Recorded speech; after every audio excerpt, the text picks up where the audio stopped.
to the channel, guys. Welcome back to Ironclad RC. I'm Big B. Okay, today's basically an on the bench video. What's on the bench? I really didn't have anything planned for today.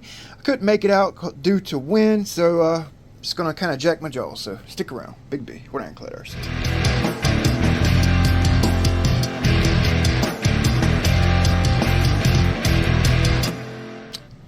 Okay, so I figure we'll start with the UL19. Alright, I actually put a little bit bigger motor in. This is a 4074. So this motor here is actually smaller than the previous motor I had in the boat. This 4060, this is a 1950 4060. It's an old motor, but it's actually still good. So it's actually smaller than this motor, but a little bit bigger than the 10 shock 2240, which is a 3760 size motor. But I actually weighed this motor with the ring and water jacket and everything, and I weighed this motor, and they weigh almost the same thing. This one has maybe 15 or 20 grams on it. So this is actually the stock 4074 2000 kV out the Oxy Digger. Okay, so it's actually a fairly stout 4-pole motor, 2000 kV. So we'll be running that in the next one with the Hydra. All right. I was actually running this motor right here, and this motor worked pretty good with this 3-blade, but I threw on a little bit more aggressive prop, and I think it was maxing the motor out, you know. Not really maxing it out. I just felt like I could get more from the boat with a little bit larger motor, so it'll be a good test. I'm actually prepping up some parts for the Vortex build we have coming. It's a 34-inch hydroplane. Okay, this one's 30 inches. The one I have coming is 34, so it's actually got a longer, from what I understand, it has a longer tunnel. Okay, so I'm actually prepping up a turn fin for it. I actually made this turn fin bracket right here. It's actually gonna like pivot so I can get some angle on my turn fin. This one right here is the same way. You guys see that? I filed that hole out a little bit more so I can get more angle in. Okay, so I actually made this. I made this bracket right here, the turn fin bracket, out of a Speedmaster strut bracket. Okay, I used this Speedmaster strut on my 42, and I didn't need the bracket, so I had this just laying around, and I figured it would be perfect for my turn fin. So I just kind of cut some weight off of it, and I got to drill the holes for my turn fin. That 34 Vortex, it's a big boat, and from what I understand, it needs a big turn fin, almost like a gas scale turn fin. So I'm actually kind of contemplating trying these. This is the stock turn fin for the Oxy Digger. I have it, and the holes will actually pretty much line up, you know. So we may try the large rigger turn fin, see how the boat likes it, you know. And I'm probably going to try the swoop fin from Mad Lizard, the original fin from Mad Lizard, which we got to put a bend on. I was going to do that for today's video, but I wanted to wait till I got the Vortex to put my bend.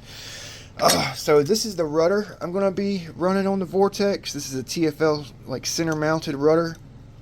This rudder is actually used on the TFL Popeye.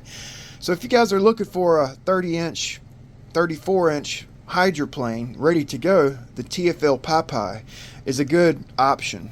I was going to get that, but I saved about $150 building my own. You know what I'm saying? Which, when it's all said and done, it'll probably equal out to be about the same. Oh yeah, I just got the carbon fiber in. I guess I'll show you guys that. The carbon fiber is from Innovative Composites, Venom Carbon. Okay, I've been using this carbon fiber company for a while. I just got it's a $50 bag, $50 deal. You know what I'm saying? 12 by 5, 6 ounce 2x2 twill carbon fiber. Okay, so 12 inches wide is pretty much wide enough to do basically any fast electric boat. You know what I'm saying? And it's 5 foot long. This is the company. You can look it up on eBay. I'll also put a link in the description. No affiliate or anything. Venom Carbon. All right, the epoxy is actually pretty good. It's like a 24-hour slow cure. It has about an hour work window, you know, before it starts to tack out real hard. But I've actually been using it for a while. Like I said, this is a $50 setup. Okay, works good. Now you can get this carbon resin. You can get this resin and use it all on, you know, pretty much everywhere on your boat.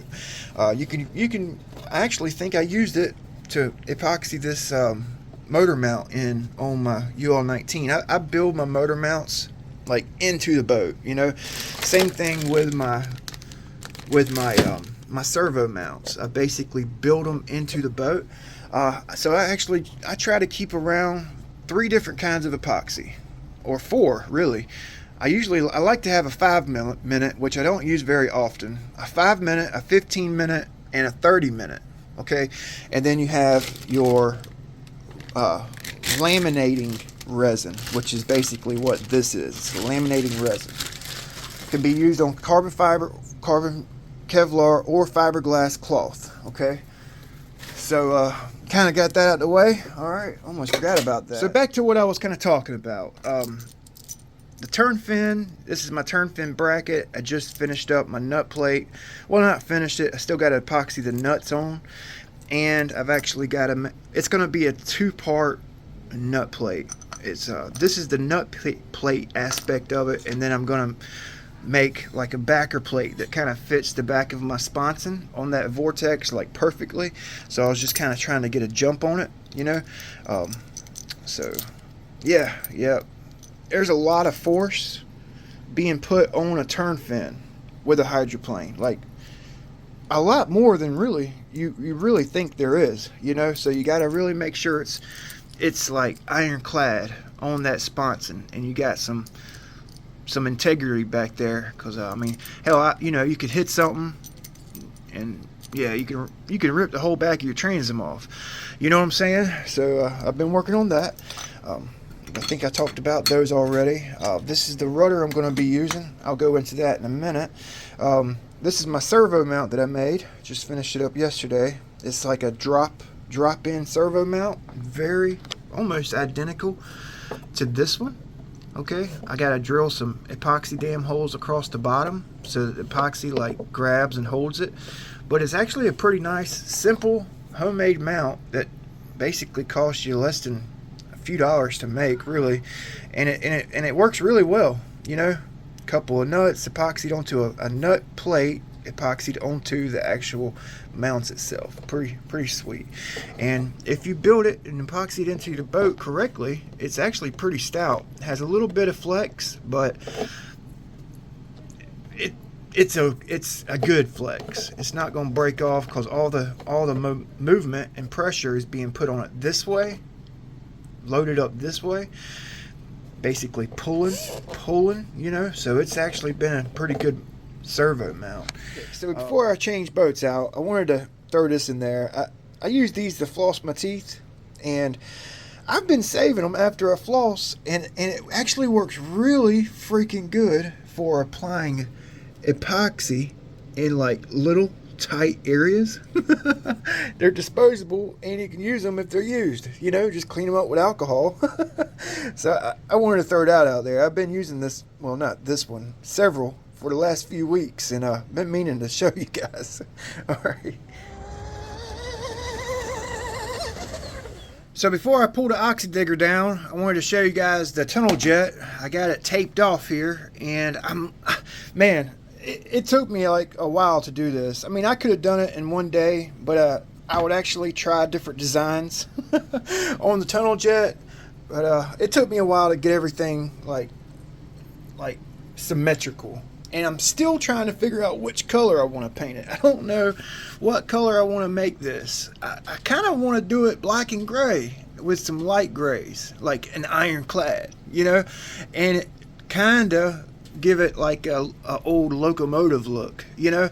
But I'm also kind of leaning toward red here, white right here. So a little update on the tunnel jet, you know. It's actually going to look pretty cool, I hope, when it's all done. But I want to do something a little bit different, my own design, you know. Yeah. So I got the Oxy Digger down, and last video did a couple speed passes with it, and I got a 106, actually, back to back, 106 mile per hour. And I wanted to show you guys where my strut was at. I've got it. I had it neutral, but this boat, it actually likes, and I get a faster speed with some positive, just a little bit of positive, you know. So next outing with this, we're going to try some. Actually, you know what? Next outing with this, I'm actually going to use a turn fin, and we're going to try to do some ovals with it. I had to actually take down the only extra drive dog I had. I had a small drive dog on there, and it cracked where the screw goes in. I had it cracked, that small Octura, so I had to put this old big one on, 8mm tapered, and I actually had to kind of modify it so it wasn't like sticking down past my strut. So I had to do that before my run yesterday.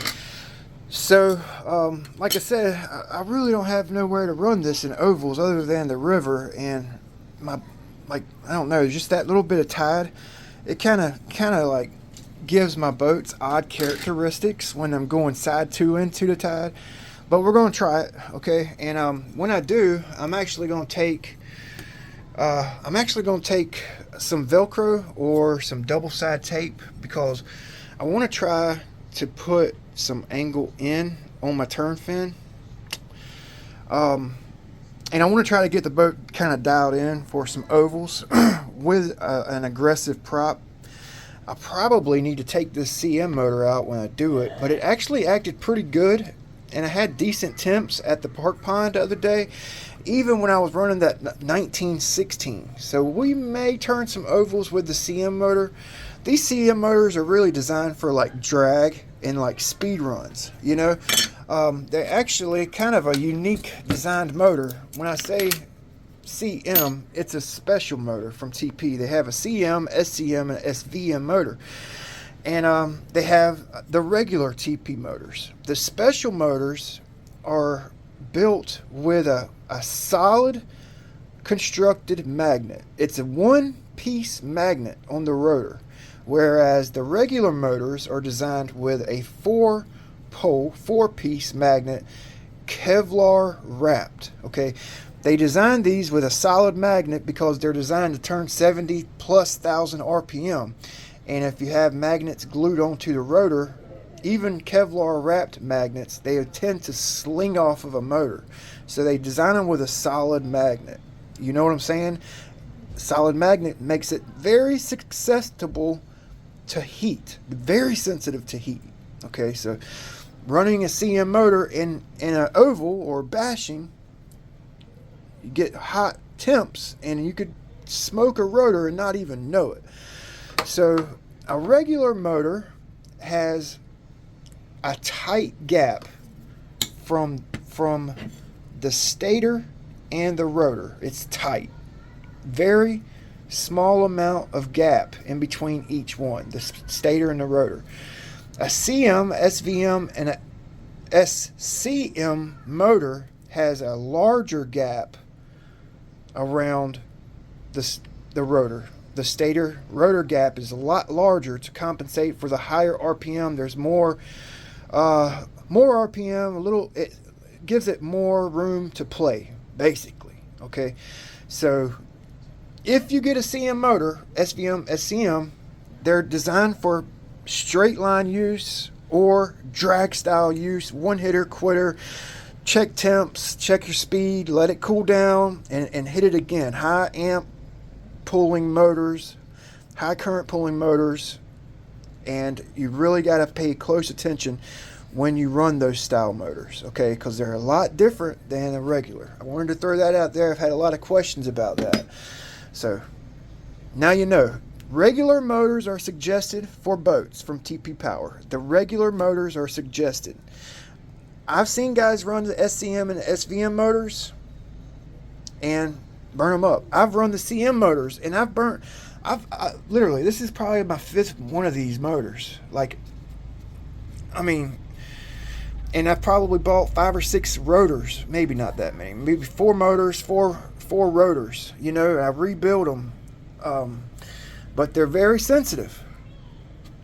Just so you guys know. Great motors, just sensitive in boats because it's all load being put on them. Okay. Yeah, so what I was saying. I want to try to shim up this turn fin on the bottom. You know, put some double side tape or some Velcro back there so I can like angle it. With my setup, it's actually kind of heavy with that 5300 to 6200 6S pack. It's kind of heavy, okay, and the boom tubes are rather small for this size boat. I actually want to upgrade the boom tubes to 5/16. So, well, look at that. I just noticed that in that crash the other day. When I hit something, it messed my boom tube up. Well, damn, I guess we're not going to be able to run it in ovals, especially not like that. Well, it might be a good time to get the 5/16 boom tube and the sleeves and the collars and just kind of redo them. What I was going to say is my boat's kind of heavy, and I think when I'm hitting a wave, these things are flexing out and causing my turn fin to flex out, kind of throwing off its attitude in the turn. So I was going to basically shim the bottom up a little bit and just see how it works. But I just noticed that. And I think I got another one. Let me see. I do have another one in this kit. Bill had sent me a kit to build, and I actually have the 2 pieces of wood. The 2 pieces are actually twisted. It's the side, both sides, they're twisted in the same direction. And I've got it out in the shop in a jig. I do have another boom tube. I do have another one, so I'll be able to get it back on the water ASAP. But both of the pieces of wood for the sides of my tub are twisted in the same direction, and I think it's going to throw off the whole boat when I put it together. So I got it in a jig out there in the shop. It's been in a jig, and I'll actually go out there and check it on it every now and then, and I'll actually hit it with some alcohol, the piece of wood that is. And I've taken it off for a day or so, and the wood, it just slowly twists back, you know. And it's a bummer because I've got the darn sponsons built right there for it, and I just can't put it together yet, you know. So I actually want to put a little bit more bend. I want to actually, because I got 2 of these. One's from the kit and one's from the ready to run. I want to actually put a little bit more bend in one, you know. Give it a more aggressive bend and see how that does when we do our ovals, you know. And I want to start running a turn fin in a straight because it takes a whole country mile to turn this boat. So I'm going to modify one of these, you know what I'm saying? And when I build both of my boats, I'll have one for straights and one for ovals, but I definitely want to modify one. So yeah, sorry I'm keeping you guys so long. I got my shrimp outrigger ready. When we go out with this boat, I'm going to just make a rigger day, a rigger video, run this one in straights. Got the boat all repaired. It turned out really good. Got the inside sealed, got the motor in, larger connections on the motor, 5.5s instead of 4. And we're going to kind of play with some riggers. I'm kind of in the hydroplane fever mode right now. Got that Vortex coming. I've been running that UL-19, the Oxy Digger. So, yep. We'll see you guys next time. Thanks for watching.